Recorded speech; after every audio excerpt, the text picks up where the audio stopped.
each other. Thank you. Asante sana.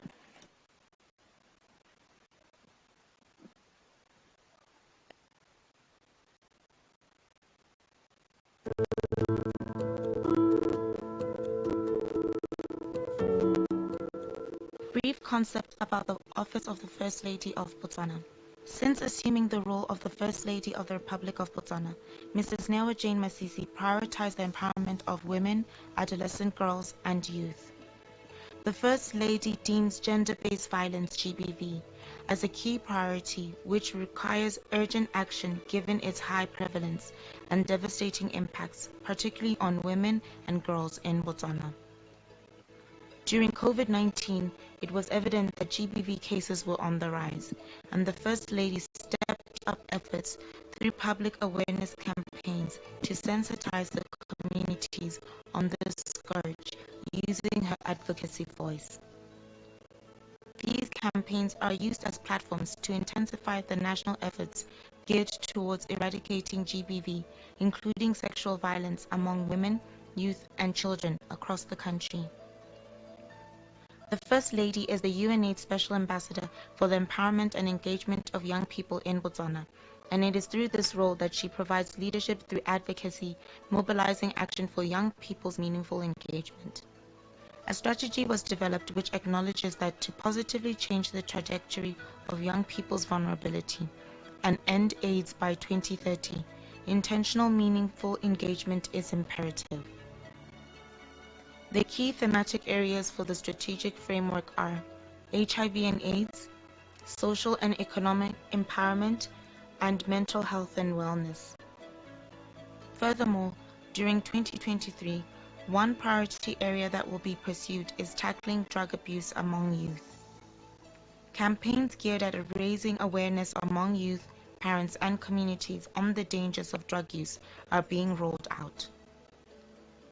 During the youth dialogues, the main objective is mainly to raise awareness on the dangers associated to drug use by young people and to engage with them on possible solutions to this problem. The First Lady has current international partnerships which she has roles in. In 2018, the First Lady of the Republic of Botswana was appointed Merck More Than a Mother Ambassador, and her mandate is to empower infertile and childless women through access to information, education, and change of mindset, to define interventions to break the stigma around infertility and raise awareness about its prevention and management. Merck Foundation also focuses on educational storybooks. In 2018, she also became a Global Hope International Council member, and her mandate is to address childhood cancer and blood disorders with the overall aim to improving pediatric cancer care in Africa. In 2019, the First Lady became a member of the Organization of African First Ladies for Development. Her mandate is to contribute to the health and well-being of children, youth, and women through advocacy, resource mobilization, and strategic partnerships.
achieving gender equity is one of the greatest opportunities for sustainable development.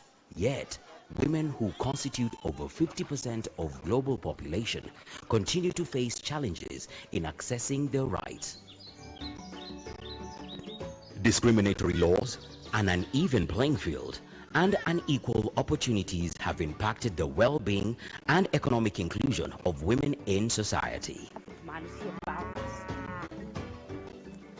The Kenya government has made great progress to level the playing field through its bottom-up economic transformation plan, which is anchored on agriculture, micro, small and medium enterprise, housing, healthcare, and the digital and creative economy. The priority interventions put in place include lowering the cost of living, eradicating hunger, managing unemployment, improving fiscal performance, stabilizing foreign exchange, and ensuring inclusive economic growth.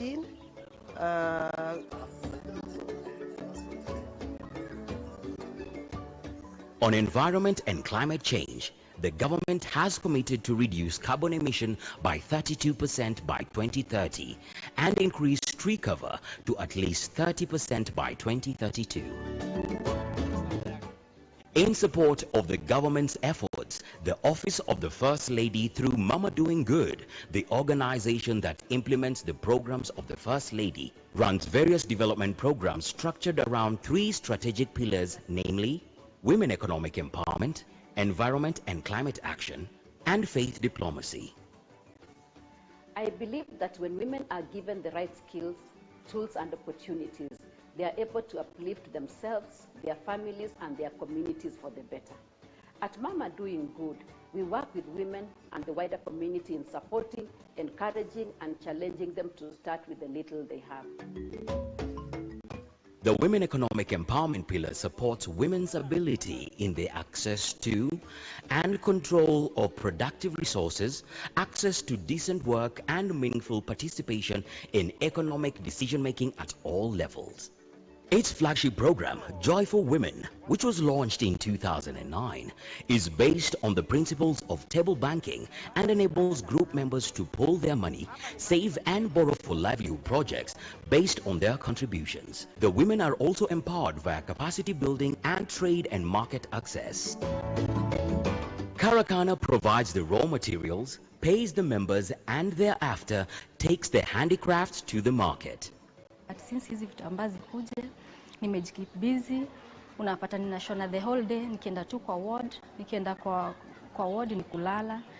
The programs we run have not only enabled women to realize their dreams, but have also empowered and given them the dignity they deserve. We understand that if you empower the woman, you empower everyone around her. And this is the positive transformation we are working towards for our communities and our nation. The Environment and Climate Action Pillar, launched in 2020, promotes tree-growing initiatives, circular, blue and green economy, nature-based enterprise, the reduction of indoor air pollution through clean energy initiatives, and the uptake of non-motorized transport for physical and mental well-being, as well as environment protection. Forest adoption and tree planting initiatives across all events are aimed at supporting Mama Doing Good goal of 500 million trees by 2032, which is in line with the government's National Tree Restoration Campaign goal to grow 15 billion trees by 2032. The Faith Diplomacy Pillar aims to promote family and national values to preserve the moral fabric of our nation. This is done through prayer, compassion, mentorship, and reconciliation. It also facilitates access to education and retention of learners in public schools in marginalized communities through provision of school meals. Women play a vital role in shaping the ecosystems, how they operate and how they grow. It is therefore important that their voice is heard and that we apply a lens that is woman-sensitive and woman-responsive. Their participation in the conversation and in decision-making will contribute to an all-inclusive, people-centered approach, as they are always cognizant of those they care for and about. This will ensure that the spaces created for work, play, and living are fit for purpose and serve everyone well.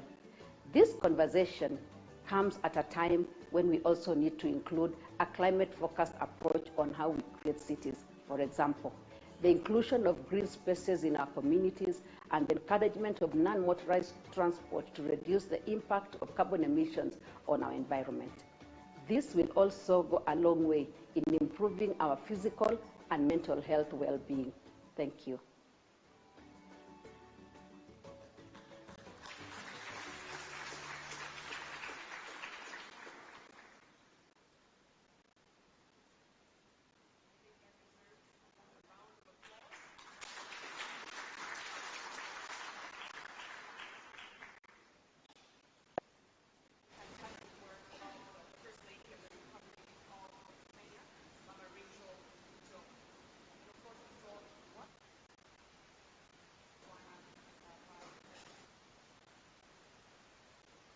Jane Masisi.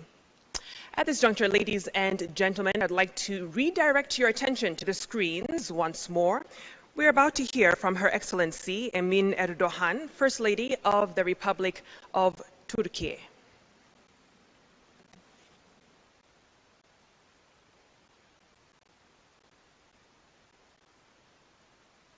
Değerli hanımefendiler, beyefendiler, saygıdeğer katılımcılar, sizleri sevgiyle, saygıyla selamlıyorum. Daha yaşanabilir bir dünyanın inşasında öncü kuruluş olan Birleşmiş Milletler Habitat'ın bu sene ikincisi düzenlenen olağan kurulunun hayırlara vesile olmasını diliyorum. Nazik davetleri için Kenya Devlet Başkanı'nın eşi Rachel Ruto'ya ve dostum Maymuna Şerif başta olmak üzere tüm Birleşmiş Milletler Habitat ailesine şükranlarımı sunuyorum. Dünya nüfusunun büyük çoğunluğunun doğayla ilişkisini kaybetmiş yerleşimlerde yaşamaya mahkum olduğu günümüzde böylesi bir toplantının önemi gerçekten çok büyük. Şehirsel atıklar çoktan doğanın bertaraf edemeyeceği boyutlara ulaştı ve giderek küresel bir tehdide dönüşüyor. Ne yazık ki ortak evimiz dünyamızdaki 8 milyar insanla birlikte bütün canlı yaşamını etkileyen bir tehlikeden bahsediyoruz. Yeryüzündeki tüm canlılar geride varlığının türünün izini bırakırken biz insanlar medeniyetimizin izlerini bırakıyoruz. Bizden geriye bir yandan muhteşem mimari yapılar ve sanat eserleri kalacak. Ama diğer yandan gelecek kuşaklara çöp dağları ve hatta okyanusta atıklardan müteşekkil 7. bir kıta bırakmak üzereyiz. Oysa doğaya terk ettiğimiz atıkların büyük bir kısmı yeniden kullanılabilecek, ömrünü tamamlamamış ürünlerden oluşuyor. Yeryüzüne bırakacağımız bu izi belirlemek bizim elimizde. İnsanın günlük hayatındaki küçük değişikliklerle, doğa dostu atıksız bir yaşam ile iklim değişikliği hastalığına karşı dünyaya şifa olabiliriz. Türkiye'de başlattığımız sıfır atık hareketinin kısa zaman diliminde ulaştığı üstün başarı, çevre sorunlarında insanın bireysel çabasının önemini tüm dünyaya gösterdi. Bu kazanımlar neticesinde Türkiye'nin liderliğinde Birleşmiş Milletler Habitat'ın değerli desteği ile 30 Mart Uluslararası Sıfır Atık Günü ilan edildi. Birleşmiş Milletler bünyesinde tüm üye ülkelerde sıfır atık hareketine rehberlik edecek bir danışma kurulu tahsis edildi. Doğayı bertaraf edemeyeceği atıklardan kurtarmak için hiç kuşkusuz çok büyük adımlar atıldı. Buna karşın tüketimin amaç haline geldiği bir çağda elbette yolumuz çok uzun. Asıl çarpıcı değişimin kullan at kültüründen uzaklaşarak neredeyse hiç atık üretilmeyen bir yaşam tarzını benimsediğimizde gerçekleşeceğine inanıyorum. Küresel sıfır atık hareketinin ülke ülke, insan insan yayılması o günlerin artık çok da uzak olmadığını gösteriyor. Kıymetli misafirler, elde ettiğimiz başarıyı her şeyden önce halkımızın ve elbette kadınlarımızın projeyi sahiplenmesine borçluyuz. Ülkemizde ve küresel düzeydeki kazanımların kadınların tüm süreçlere etkin bir şekilde katılımını sağlamamız ile gerçekleştiğine inanıyorum. Bir kadın olarak Sıfır Atık Hareketi'nin hamiliğini ve Sıfır Atık Danışma Kurulu'nun başkanlığını yürütüyorum. Yine çevre liderliğiyle dünyaya rol model olmuş başka bir kadın, sevgili dostum Maymuna Hanım ile bu yolda yürümekten büyük bir memnuniyet duyuyorum. Türkçemizde çok sevdiğim bir atasözümüz, yuvayı dişi kuş kurar demektedir. Atalarımız bu söz ile kadınların doğasındaki şefkatle merhamet kadar dönüştürücü gücünü, dirayetini, azmini ve güzellikleri çoğaltma yeteneğini de vurguluyor. Her şey gibi şehirlerimiz de kadınların çevreyi ve toplulukları şekillendirmedeki mahareti sayesinde daha yaşanabilir ve sürdürülebilir mekanlara dönüşüyor. Bu toplantı vesilesiyle bir araya gelen öncü kadınlar ve tüm çevre dostu gönüllüler liderliğinde insanlığa ışık tutacak çözümlerin hayata geçirileceğine yürekten inanıyorum. Yeniden doğa ile dost olduğumuz, tüm canlı ailesiyle uyum içinde yaşadığımız, sürdürülebilir bir geleceği şekillendiren bu buluşmalar hepimizi umutlandırıyor. Bu duygu ve düşüncelerle sözlerime son verirken, Birleşmiş Milletler Habitat II. Olağan Kurulu'nun sonuçlarının insanlığa hayır getirmesini diliyor. Başta Maymuna Hanım olmak üzere emeğe geçen herkesi kutluyorum. Her geçen gün daha temiz ve sağlıklı bir dünyaya ulaşmak dileğiyle bir kez daha hepinizi en kalbi duygularla selamlıyorum. Kalın sağlıcakla.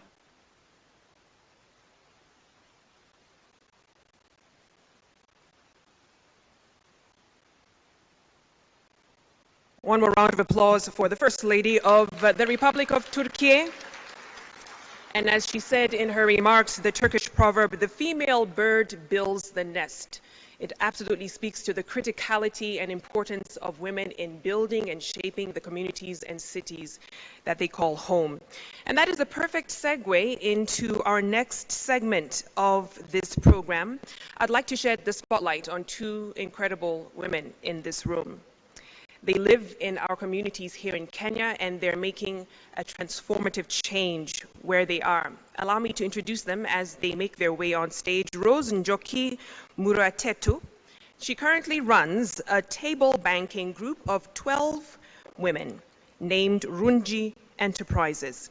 And with the capital garnered from 8 months of diligently meeting to pool funds, they plan to open a cyber cafe and later to start a cereals business. She is also the beneficiary of Karakana, which is an initiative aimed at financially empowering vulnerable members in the community, particularly women who have been incarcerated. We also will be hearing from Beatrice Achieng, and she has benefited from the Joyful Women organization, spearheaded, of course, by Her Excellency Mama Rachel Ruto. And her story is incredible, from washing clothes to support her 4 children all on her own, to becoming a certified teacher and owning several rental units. Beatrice is a testament to the strength and abundance of the spirit of a woman with a dream. Can we give them a round of applause as they make their way up?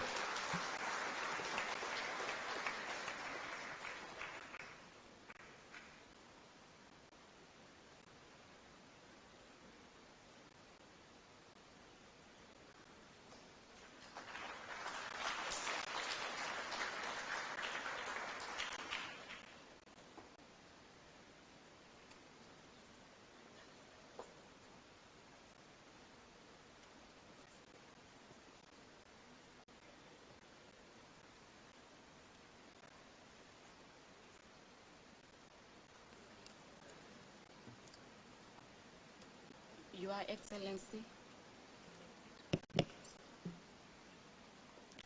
Your Excellency, First Lady of the Republic of Kenya, Mama Ruto, all the protocol observed, hello. I'm Beatrice Acheng. I'm a Kenyan. I am a single mother of 4 children, and I am an ECD teacher, trained and registered by TSC. I am a HIV positive. I don't forget to say that. I'm here to talk about the Joyful Women table banking, how it has transformed my life from where I was and where I am today. But before I reach there, I just want to talk just a brief story about my life background, my childhood life background. I was born in a poor family, extreme poverty, and it was a polygamy family. My mom was a second wife, and we are so many children in our family. So our dad was not able to take care of us. Then my mom passed away in 1994 when I was 9 years old. From that year, I really passed a lot. We walked with torn clothes. We walked with torn uniforms. We went to school barefoot. We sometimes missed to go to school because of school fees. We engaged in hard labors at home to get money. Sometimes we went to school without food. We even stayed sometimes for 3 days on an empty stomach. No food, no hope, no everything. Until there is a time, I remember in 1998, when I was 13 years old, my dad introduced me to a man that was his friend, and my dad was owing him 20,000 that he was able to pay back. So this man told my dad that he wanted to marry me as a second wife, and he was my father's age, and I was age of his children.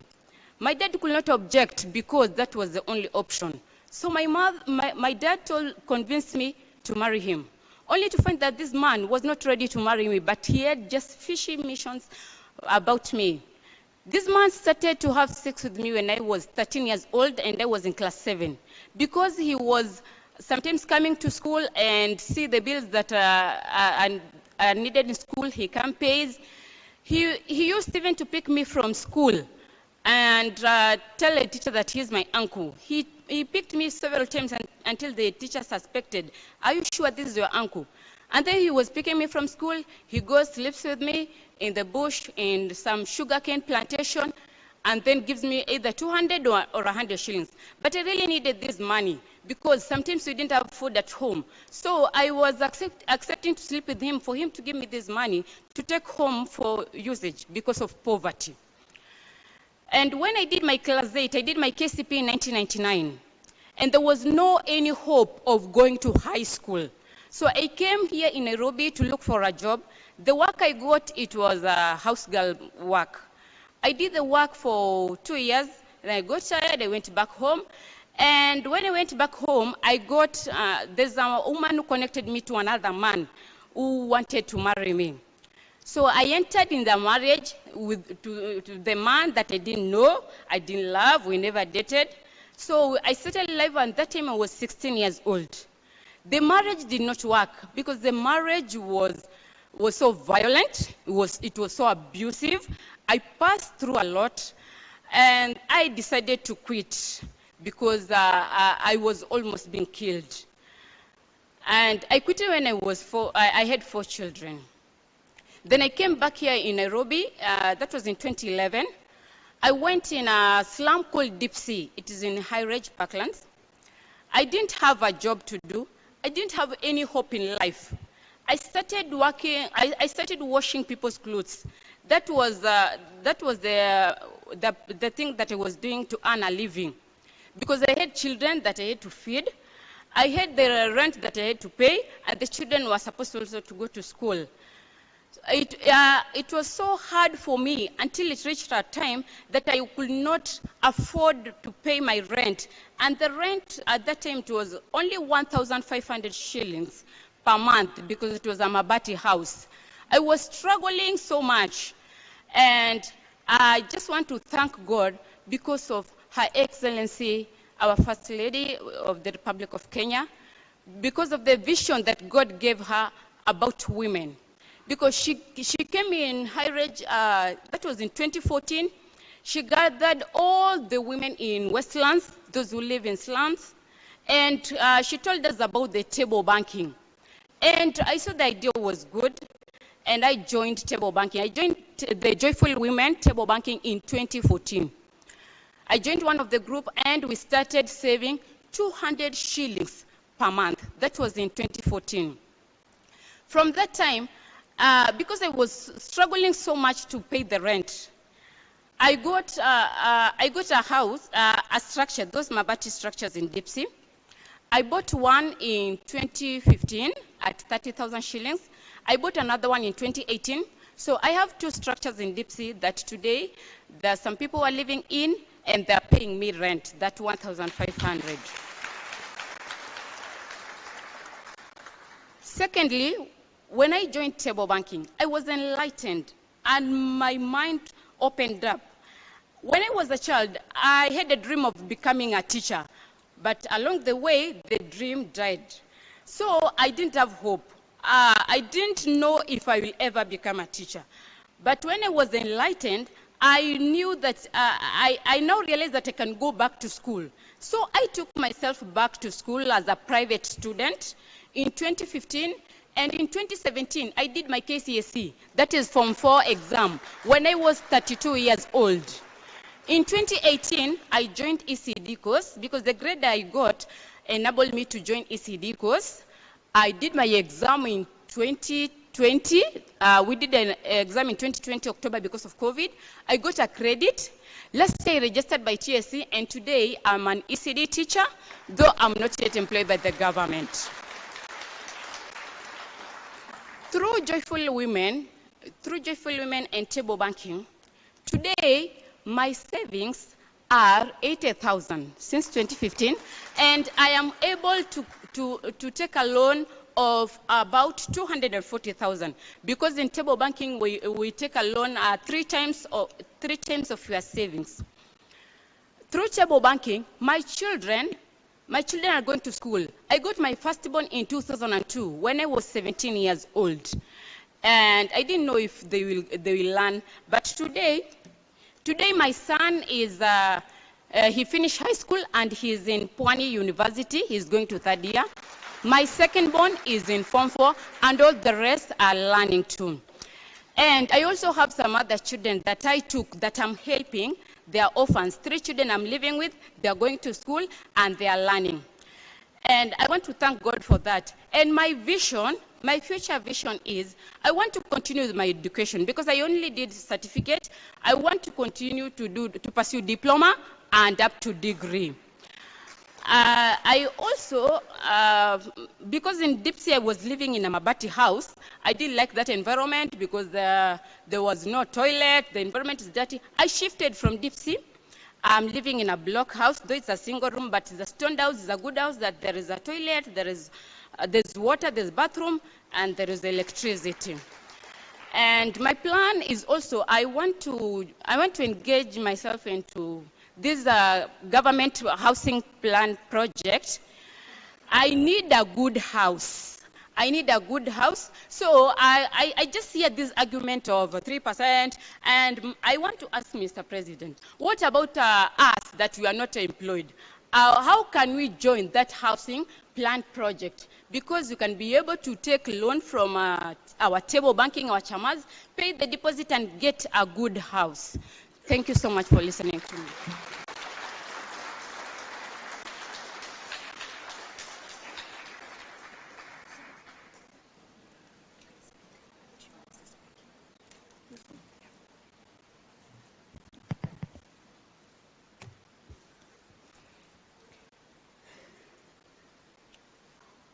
Good afternoon, Your Excellency.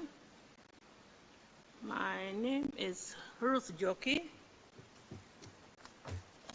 I met Her Excellency when I was in prison, Langata Women Prison, when Madam Her Excellency came there and introduced a project, Karakana, cross-stitch. So that money, she was paying us, actually, and the money helped us a lot. They pushed that our children who are helpless, like my children. The father passed when I was still there. They had no education. So that money was pushed us a lot because Madam could put the money to the welfare office and the children could come and get the money. And the kind of work we were doing for cross-stitch, this is a sample for what we were doing. This is a sample of what we were doing.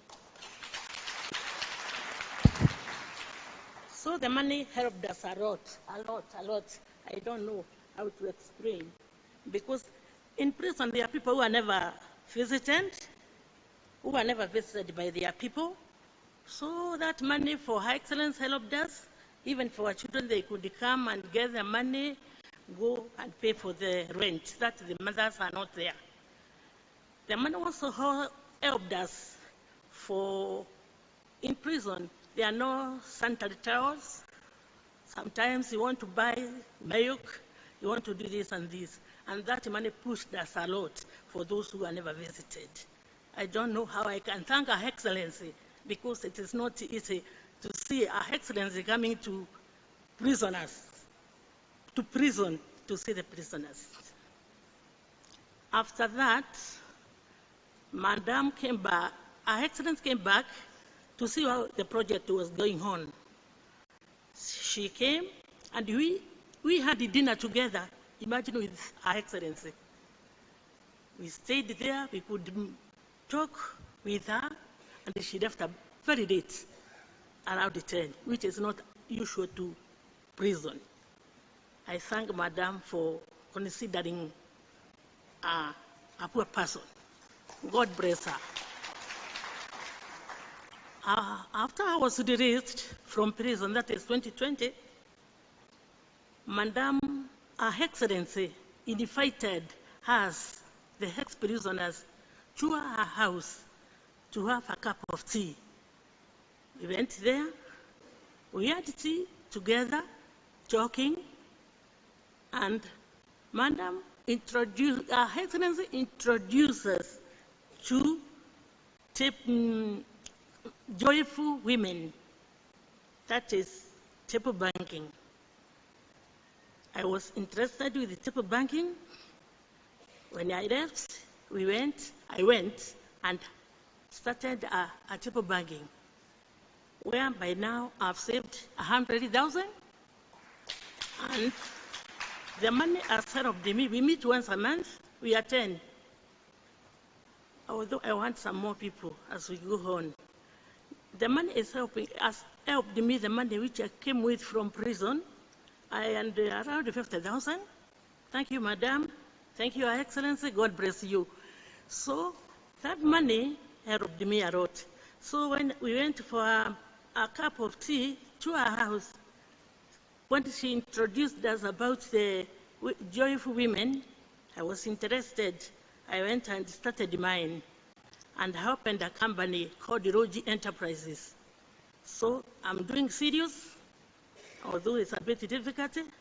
I am doing serious, although it's a bit difficult, but I thank God for what I am. So I don't know. I thank God for that. So, Madam, the project which is going on for the government project, we thank you, and if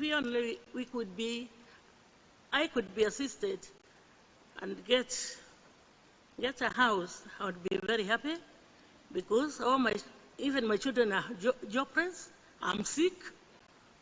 You can see how I'm working. I have nothing. My children have no job. Madam, Her Excellency, if you consider that, I'll be happy, because Her Excellency, you are a God-fearing. And God bless you. Bless you. I don't know how many blessings I'll give you. God bless you and bless you. Thank you.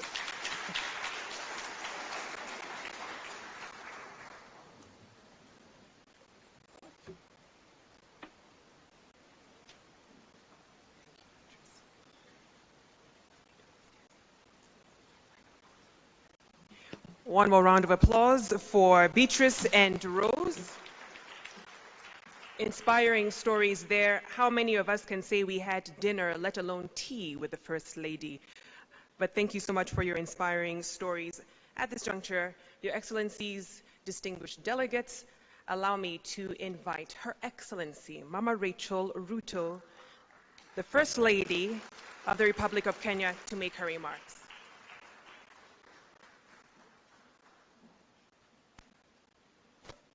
Thank you. We may be seated.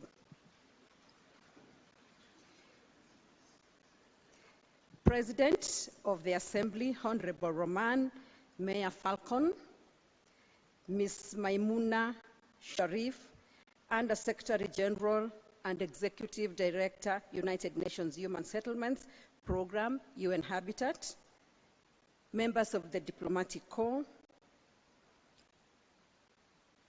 our Cabinet Secretary for Lands, Mheshimiwa Njeru, representatives from national and local governments of Kenya, distinguished guests, ladies and gentlemen.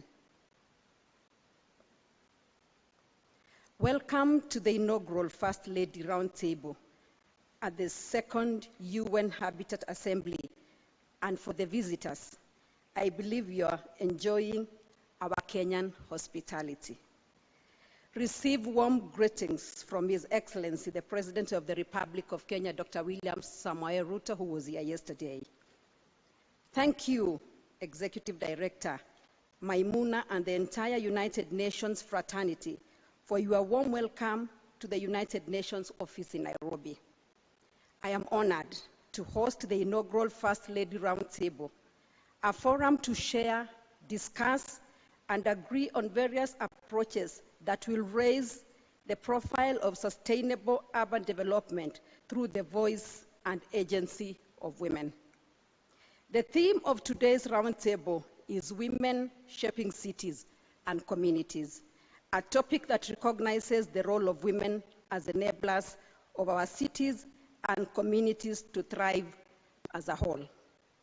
The story of Beatrice and Rose are an example of what resilience and belief in moving forward despite whatever circumstances you are in is important, and the fact that no one else can do it for you but yourself. Think of how the story of Beatrice would be if the city had her in mind.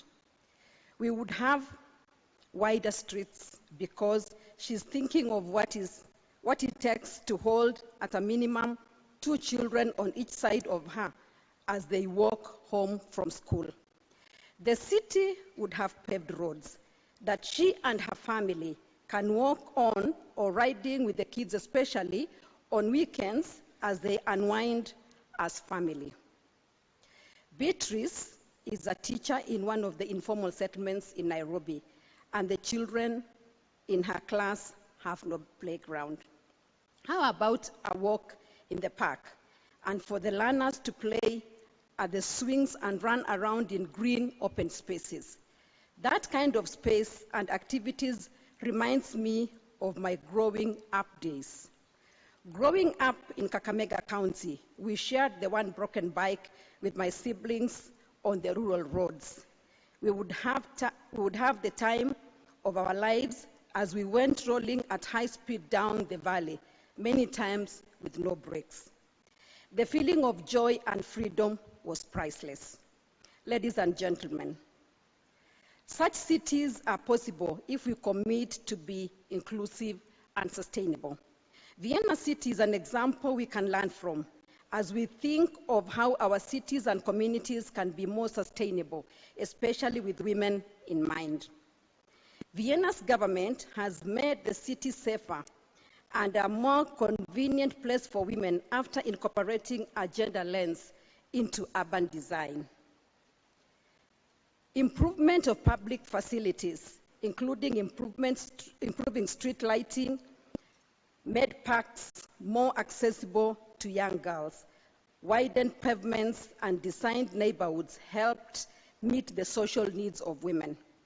Kenya has made its positive strides through street lighting in conjunction with the Kenya Power and Lighting Company, modernized markets with some having daycare facilities, remodeled public parks, and walking and cycling lanes in some of our major towns. The woman is the mirror of the society. If she is marginalized, the community is oppressed. If strengthened, the community is empowered. Women must be at the table when planning for our cities and communities. A woman in the society atom, indeed, without her nothing would exist. I believe that if women are given the right opportunities and tools, they have the power to uplift themselves and their communities. This is the reason why I advocate for and insist that women must be at the center of shaping cities and communities. Ladies and gentlemen, SDG 11 focuses on making cities and human settlements inclusive, safe, resilient, and sustainable. More than 50% of the world's population live in cities, and by 2050, an estimated 7 out of 10 people will likely live in urban areas.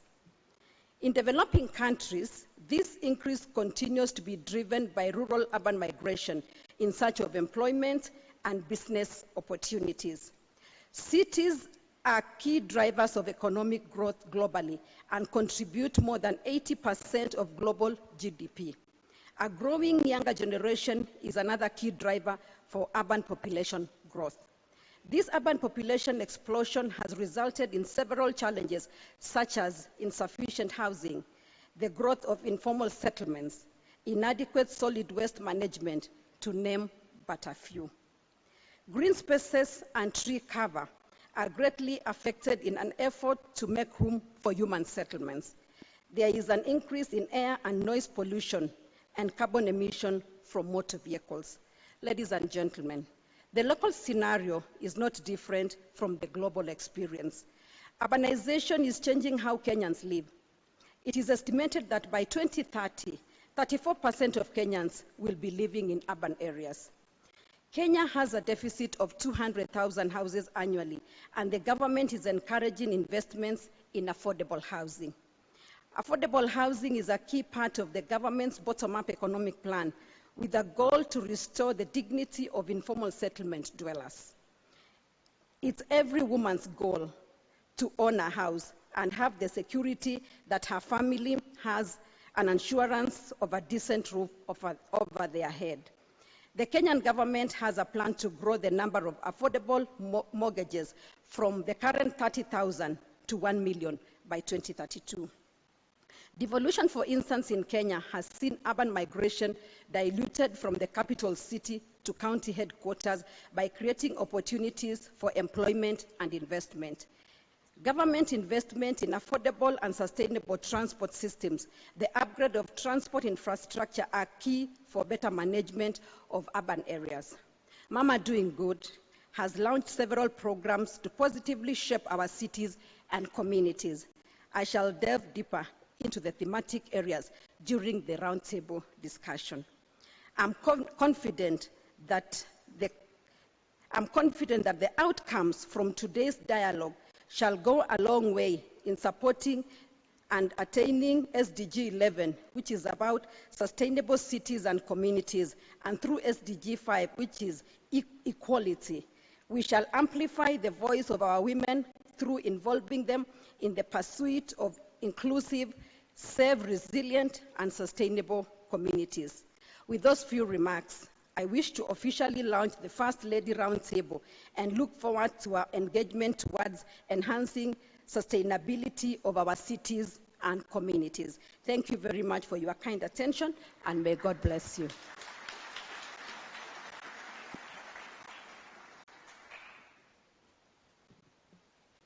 One more round of applause for Her Excellency, the First Lady of the Republic of Kenya, Mama Rachel Ruto. And as she said in her speech, we are amplifying the voices of women. Our next presentation comes from a Botswana poet. Her name is Changwangwa Dema. She is the author of The Careless Seamstress and the winner of the Sillerman First Book Prize. Can we give her a hearty round of applause as she makes her way up?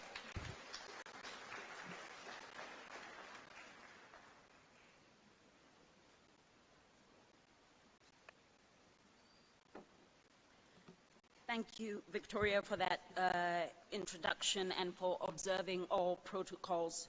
Dumelang, good morning. I am honored to be here with you today as you consider these pressing issues around women shaping cities and communities. The poetic text that I have chosen to share with you today is, of course, an occasion poem, rather than a traditionally lyrical or typical poem, but I trust that you will find some measure of music as well as meaning within its language. This is a common interest. 1. What will we tell our daughters when they ask us? When years from now they say to us, where were the women? When the faces staring at them from history books and monuments and fancy phones still look nothing like them, what will we tell them when the word place does not seem to include them? If it is culture which keeps us here, hesitant, shadow-like, tied to less than $2 a day and not some chain of habit masquerading as tradition, then our choices will survive these questions. There are rights gifted to each of us at birth, not least of which should be a life worth living, health and happiness, equal, at least until gravity and DNA's lottery drag forth voice box or breast. Then suddenly sanity clambers back down between appendage and good sense. Only we who claim the word woman can inhabit this war-torn skin and call it home. I have heard young girls, tomorrow's women, whisper to each other. They say mothers must choose carefully the tongues with which they do not speak to their daughters. The things we do not say often mean and say more than we ever could. This is how we are made invisible, vulnerable. I meant to write you a poem, but there are those who will say that a silent woman is a gift from God, that poems are not meant to be sung out loud like the words women whisper to a young bride about the pride to be found in silence. I say sing, poem. Sing your song any way you know how, any way you know would seem loud in this quiet. Because until it is not one woman plucked, made exceptional, while the rest of her tribe labors under some invisible cloak, until it is as commonplace as the rising of the sun, then we must all stay with the trouble of doing better. If we all say, what trouble I see is not mine, if we are faithful only to ourselves, what shall we tell those daughters when they ask, what of everyone else? 2. The architect must decide, shelter or settlement, play or pause, hurry past or feel lost. She must ask what makes a city livable. Do bricks and mortar without breath, without blood pulsing in giggling childish bodies make a life worth living? When we see a house with large cracks building homes in its walls, we wonder at its foundations. Let us wonder now at our own. Let us ask, what will we tell her? 3. I did not mean to speak so heavily of such matters. Instead, I meant to write you a poem, all of you. I meant to say to you that you have only to look around to know that you have done something well. But the words are their own God. They come how and when they please, and today they choose to leave me with nothing more to say except that if it were enough to stand here and say absolutely nothing, then perhaps we would do away with poems and words and summits such as these. But it is not enough for a life to be called lived and to not show the princes and ourselves that there is no damsel in distress. We are all in crisis. She too is fetching and laying, hauling pen and paper and brick. Tell them that we have always been builders and fire people. We too are the keepers of the realm. It is our hand at the helm, and there is no end to our story. But I really did mean to write you a poem, the happiest poem in the world, to lay it down brick by brick, to set before you a window through which to see your cities, their familiar faces, floors and doors, your marketplaces and hospital corridors. I wanted to write you a poem, but what time is given us is borrowed, precious, and this one earth, this one home given us is where we must name each other, hold each other. For we are not static, we sprawl, transform, we are haulers and diggers, dragging and lifting. Our paths meet and cross, diverge and re-meet at a common interest, to serve, to listen to voices that may not second our own. Here, today, in this room, we are all of us architects of the heart.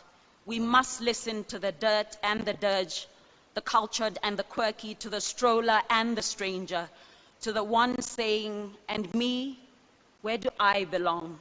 Like water, our design must take the shape of their desires. For here we are at another beginning, another foundation. So I ask you, what measures and markers shall we put in place? Out of these trenches, our boots and heels knee-deep in mud and making, we must wonder how level our gaze is. What shall we remove and what shall we keep?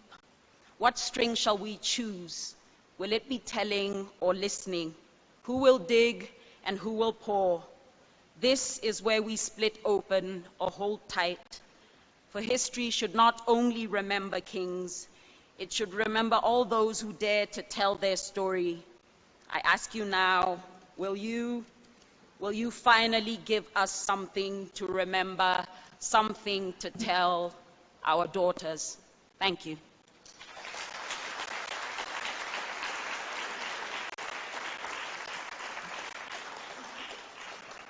Excellencies, distinguished delegates, that was Chawangwa Dema, a Botswana poet from Botswana. Thank you so much. We will now get into our roundtable discussion. Allow me to quickly make my way to the front stage.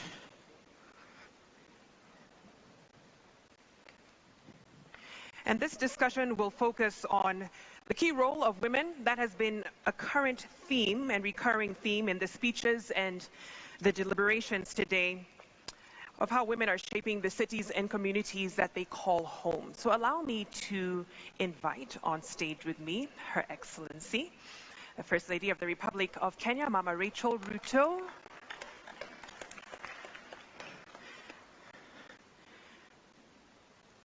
As well as the UN Habitat Executive Director, Madam Maimuna Mohammed Sharif. Can we give them a round of applause?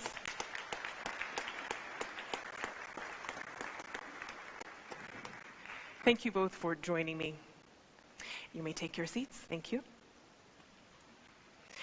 Your Excellency, let me begin with you. You cycled over 10 kilometers this morning from State House all the way to the UN complex. And many are wondering, with the elements, because it was raining at that time, why did you do that? Thank you so much, Victoria.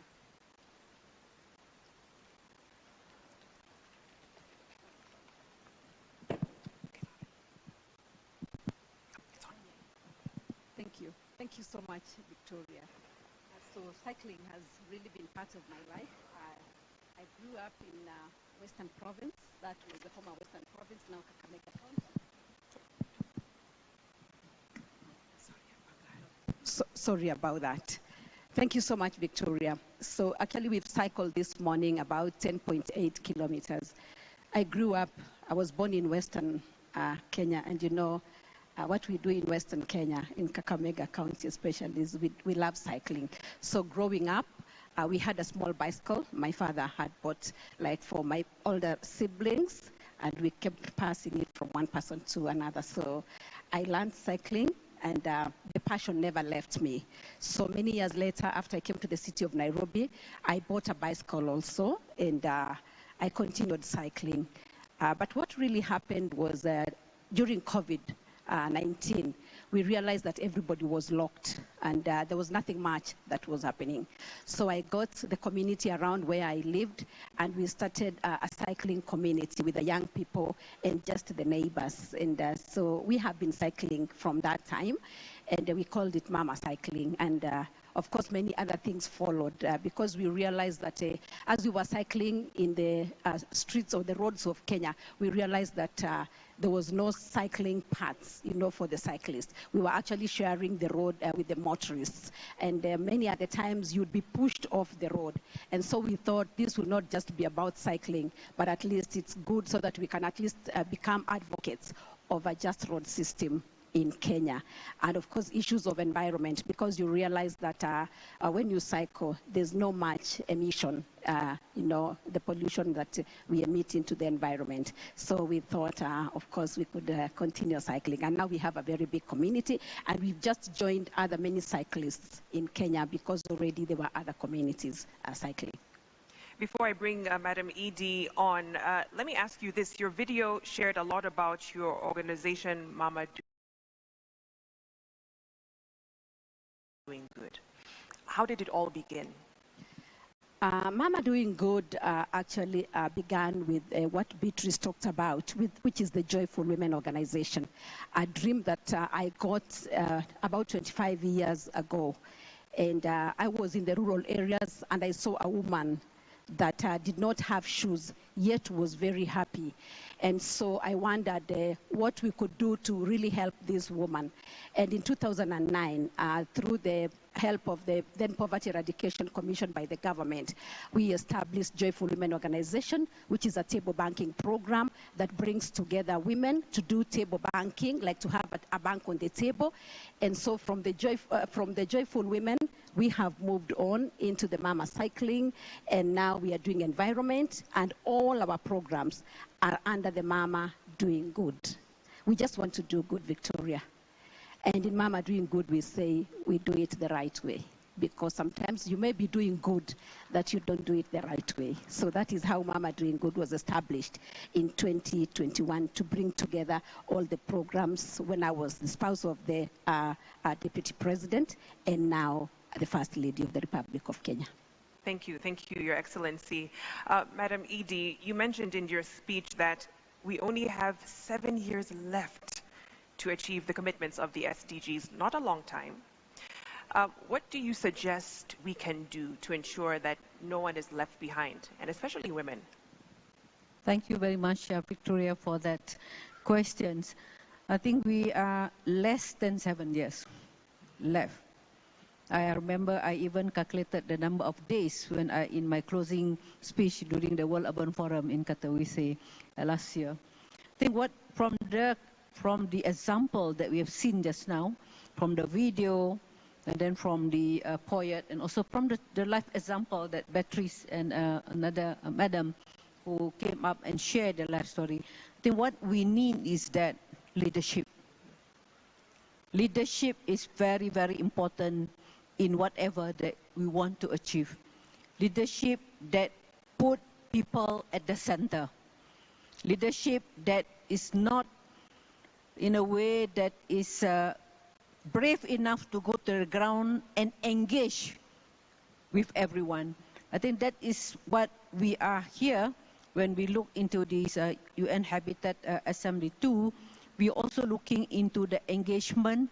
That's why the theme is like the sustainable urban future and true, effective and efficient multilateralism.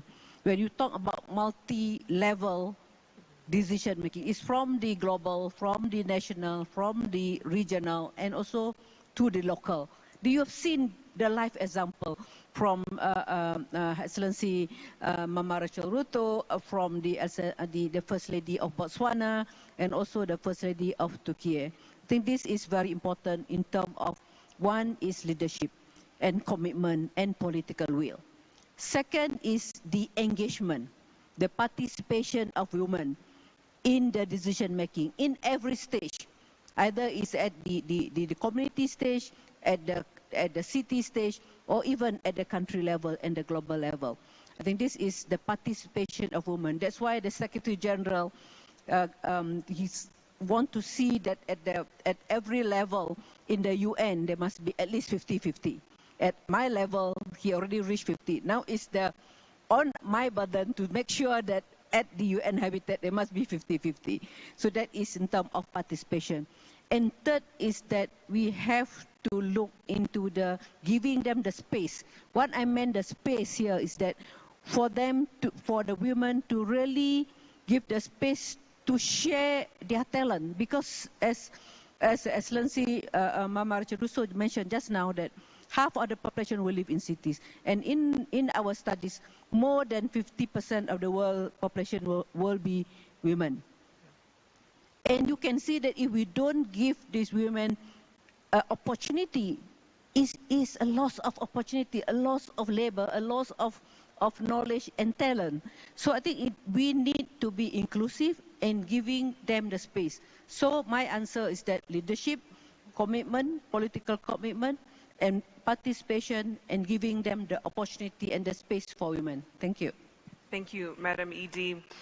Your Excellency, the last 2 days, the conversations have been around shaping sustainable communities and cities.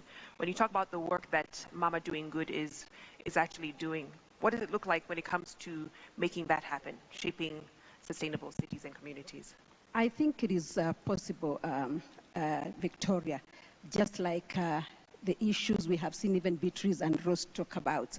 We see every woman desires to live in a city and desires to live in a good house. And so if, like my sister Maimuna has said, policies would come, for example, the cycling we have done this morning, just making sure that, we have pavements for cyclists and pedestrians, and issues of what the First Lady of Turkey has said, issues of waste management, then everybody would live in a good environment. Issues of greening spaces in the cities, and, even just our children, the way I talked about, every child, has a tricycle, teaching our children how to cycle, then I think if we have clean cities, then I think we will shape this conversation we are talking about today. Absolutely. Madam ED, you talked about having more participation of women at every level, and how important it is to have them there and their presence. But can you tell us a bit more about UN Habitat and what it's doing to empower more women leaders in the cities and the communities? Thank you so much. In UN Habitat, and I personally am a woman and an urban planner, and I believe that a city planned by women for women is also a city planned and safe for men. Do you agree with me? Because if it's safe for women, definitely safe for men. So that is the indicators. So in UN Habitat, we are dealing a lot of urban planning, urban design. We give expertise to the cities, to the member state in terms of planning, in terms of urban design, in terms of guidelines of safe city, or guidelines on resilient city, a guideline on healthy city, where we work together with World Health Organization, for example, on healthy city. We work together with UNICEF on the safe city for children. We work also together with FAO on the urban farming. So to me is that UN Habitat, we have two ways of looking at it. One is on our normative work. We prepare the guideline. We also give this expertise. We did also sharing and helping the government and the cities to do their city planning. Because what Excellency Mama Rachel Rutu mentioned just now, if you don't design the city for cycling, can you cycle? And if you don't design, I remember that when she mentioned that you would like to hold the hand of the Beatrice want to like to hold the hands of the two children when coming back from school. If we don't have the pedestrian walkways, we cannot do that. So I think this is the work of UN Habitat, and we also would like to share. We have the Her City Tools apps. Maybe you can download Her City 2 apps, where we develop to engage the women how to design and how to plan their own cities. That is one. And second is also we have the program on the public spaces. We engage with community, we engage with the women, how to make the public space, for example, like safe for women. And in our work also in I would like to share with you our work in Afghanistan. When we work on giving the land title, we also managed to convince the government to put in the wife name on the land title. And I was pleasantly impressed when I went to Afghanistan when we want to give to issue the land title. And on the stage there is one man and there is two ladies walking behind. I said, why there is two ladies there? Because this man have two wives. So even the man has two wives, the two wife name is on the land title. So I think this is the work on our global land tool network. I can give you many other examples that we are doing at the moment now. And what we would like to do is that in all our program on the ground, I already put the checklist. How is this relate to the women participation? Our program on the ground, we have around 90, served within 90 countries. So during the approval of the program, one of the checklists is how much that we can, how can this program elevate or strengthen or give more opportunity for women, not only to use, but also to be actively involved in terms of social, economic, or even psychology, because now mental health is very, very important also these days. So these are the areas, both normative and also the operational part of our work on the ground. Thank you. Fantastic. Thank you so much, Madam ED. Let me come to you, Your Excellency, as we wrap up this round table. And how do you leverage your position as First Lady of Kenya to scale up, to enhance the program's outreach across the communities in this country? Thank you, Victoria. So what we are doing in the office of the First Lady is just following on the footsteps of the President, especially on the bottom-up economic agenda for the country. And that is why you can see in our programs, everything is trying to lift the person that is at the bottom of the pyramid. So when you look at the women economic empowerment that we do, where we have 12,000 groups across the country, you've heard Rose talk about her group, Beatrice has her group. Those are just 2 groups in the city, but we have about 12,000 groups across the country. So we are doing women economic empowerment just to empower that woman, you know, with financial inclusion, financial health, livelihoods, trade, and MSc, and so on and so forth. And the other thing, of course, is on the environment and climate action. So we are teaching the women that they need to take care of the environment. Of course, you know that the president has the restoration program on the trees to plant 15 billion trees by 2032. So at the office of the First Lady, we are going to be planting 500 million trees, and we have already started planting several of them. In fact, this week, we are going to Kakamega Forest, where I've adapted 200 hectares, about 500 acres, and we are going to be planting 30,000, you know, just to support, you know, the government program.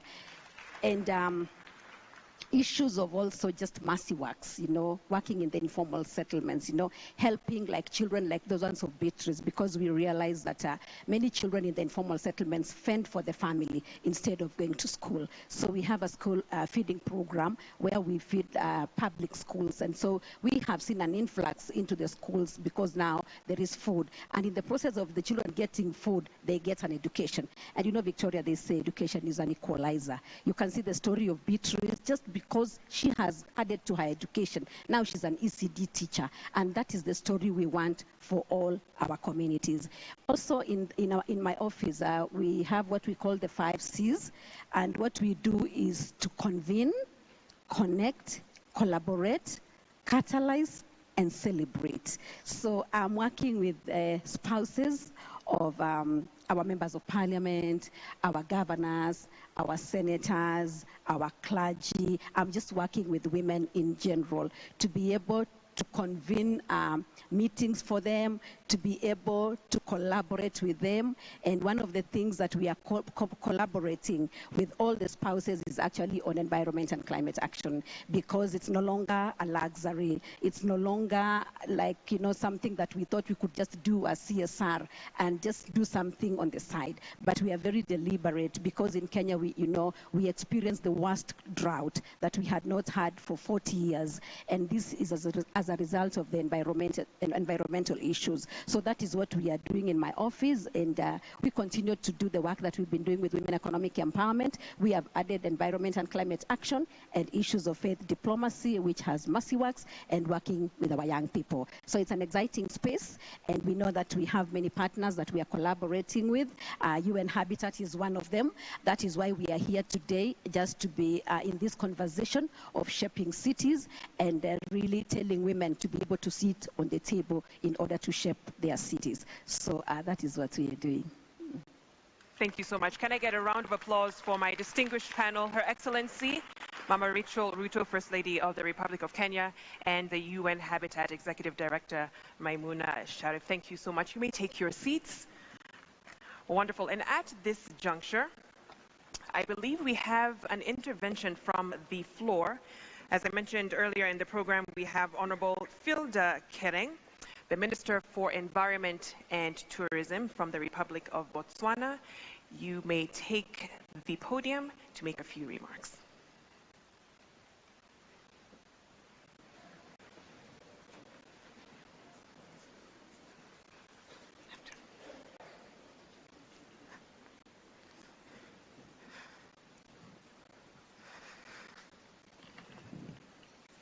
Thank you so very much, Madam Moderator.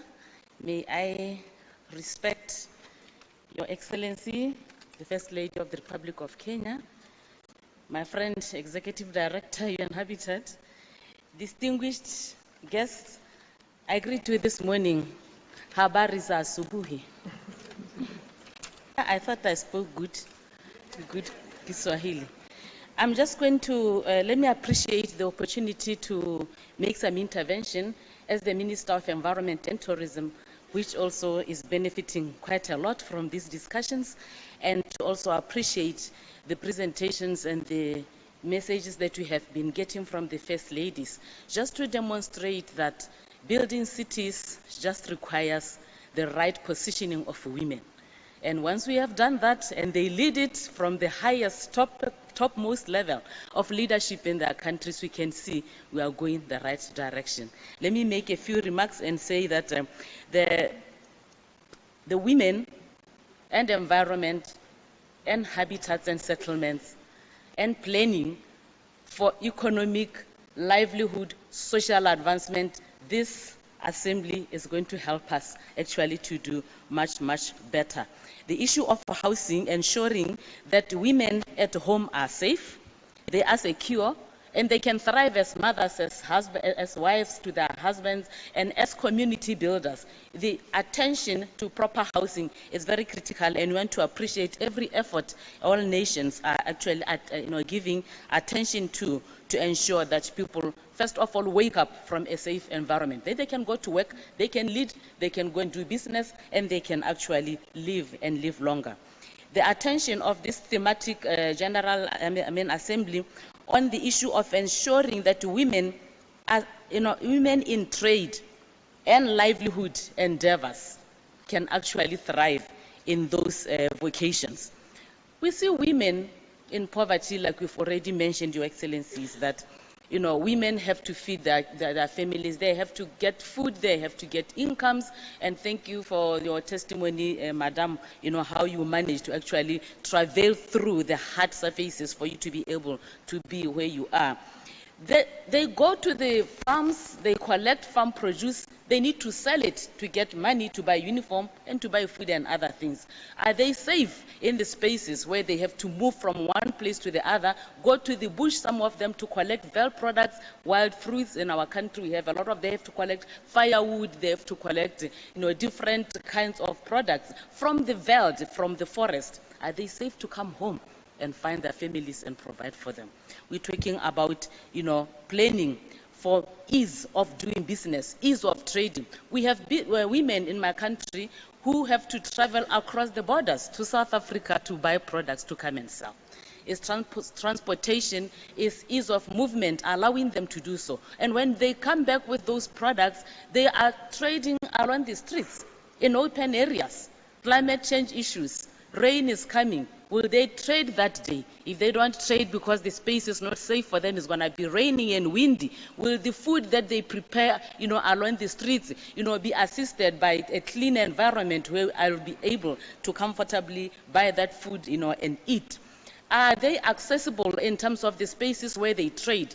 Can business thrive for them in the neighborhoods, or they have to travel kilometers with a wheelbarrow, with a whole load of stuff in their head and a baby just to go and sell the products they have? This is the things that you want to acknowledge, that, what we have been hearing for the First Ladies is that these are things that have to be attended by policy, by strategic intentional programs, and also by support.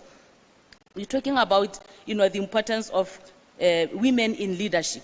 When women have the place in leadership, then they plan from their heart and from the proper knowledge, adequate knowledge, full knowledge of what it takes, to be able to bring a family, a community, and a nation to the right standard of living, enforcing justice and speaking out, and be able to be relevant in decision making. So the issues of poverty, vulnerability to gender-based abuse, being excluded from mainstream programming, the weight of responsibility, safety, and sometimes, the conflict between law enforcement, national planning. Sometimes when we have to, exact bylaws, evicting people from spaces, do we put attention to the fact that we are evicting women who just have to make a living for that day?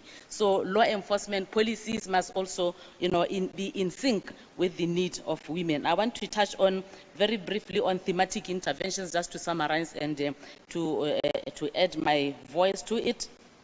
Cities for all, that are responsive and resilient and adapted to climate change, conditions. Being able to have the right infrastructure. Do we have the right roads, the bridges? Can people actually move easily, from one place to the other? Do we have the right connectivity in terms of different settlements where, to come from one area or one side of the city to another, it's with ease? And are they accessible if you need to buy their products, or they have to get their products, to the market? And also to talk about the safety in the trading spaces and living spaces, where we talk about robberies, we talk about, petty crimes, health and sanitation, as I've already mentioned. Inclusive planning, I said, women shaping cities, they will shape it with knowledge, with experience, with a heart and a passion to see life being balanced for all. The importance of research and data, we cannot leave it not emphasized.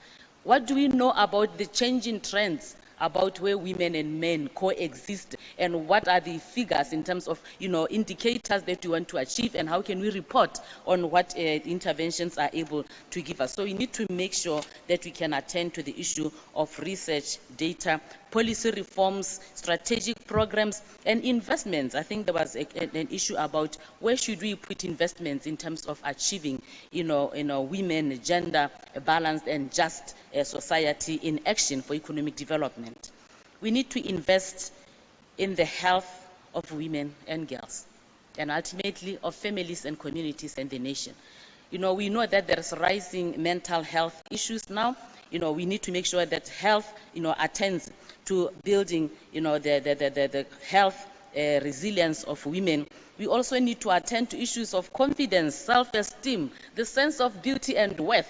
You can't have a woman thriving if they don't believe they can do it. But us as leaders, we must be able to assist women and girls to understand that they can, that they have it, and they are able, and then we must be able to provide that support. We also need to invest on protection, because protective environments are key. In Botswana, we have a toll-free line, based only focusing on gender-based reporting, so people can easily access, police services, health, and so forth when there are incidences.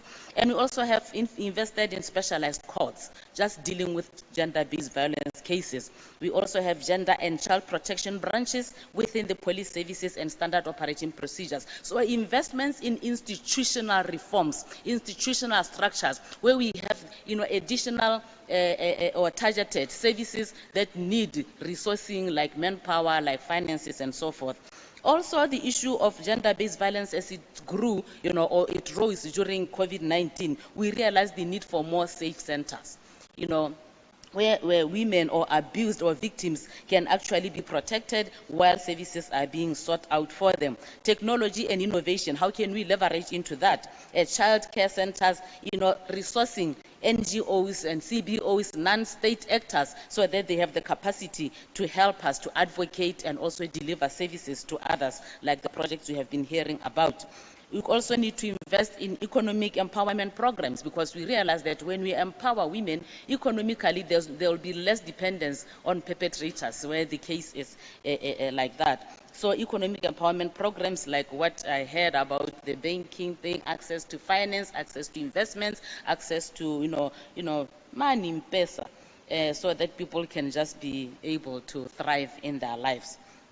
I think I would want to round up by saying that, leadership and leaders, first ladies and us all, must take it upon themselves to help others to reach where we are so we can influence decisions. So young girls and women are waiting for us to actually help us lead them along and show them the way. And I want to encourage UN Habitat, first ladies, that let's work on programs that can collate documentaries, success stories, projects, those toolkits that can help people to access direction and guidance. And let us also work on programs that can help us, do exchange programs, inspire one another, connect the continent. Within the continent sub-regions, let us rise so that we can be able to work together. Make openings for us as leaders, for you as leaders, to connect with others around the world so that we can enhance this level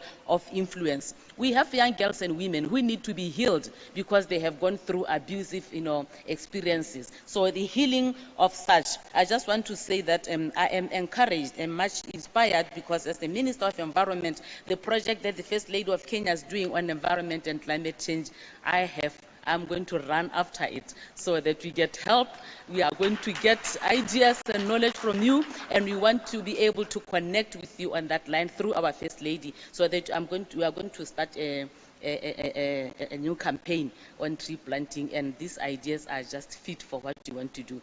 Lastly, ladies and gentlemen, I'm so inspired, and I think that we are all. We want to emphasize the fact that to build a city with women first takes building the women as cities, because women are cities of life. So if we clean them out of all the things that are not supposed to be, and we empower them, and we make them beautiful, and we make them, strong entities, then they will rise up and build cities with us. God bless you. Thank you very much.